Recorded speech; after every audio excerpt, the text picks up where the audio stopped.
આપણને હું હંમેશા કહું છું, અને હું તો તમારા બધાના આશીર્વાદથી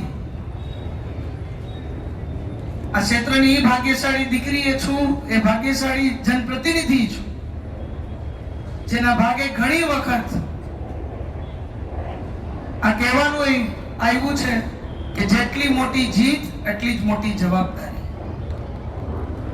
આપણી આવી જીત થઈ છે. આ વખતે તો નાગરિકોએ સુનિશ્ચિત કર્યું છે કે તમને કોઈ સવાલ કરવા વાળું ના હોય.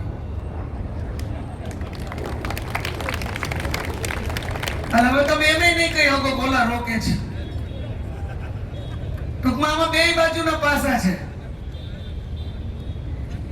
તમારી પાસે કોઈ કારણ નથી બચ્યું, એટલે એક જ વસ્તુ લઈને તમારે લોકો વચ્ચે જવાનું છે, એ છે પરફોર્મન્સ.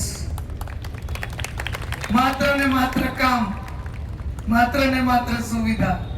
કારણ કે એ પ્રકારે જળમૂળથી નકારાત્મક રાજનીતિ, નેગેટિવ પ્રચાર, ખોટી વિરોધની વાત કરતા સર્વે વિપક્ષોને મજબૂત જાકારો જામનગર શહેરના અને જિલ્લાના નાગરિકોએ આપ્યો છે.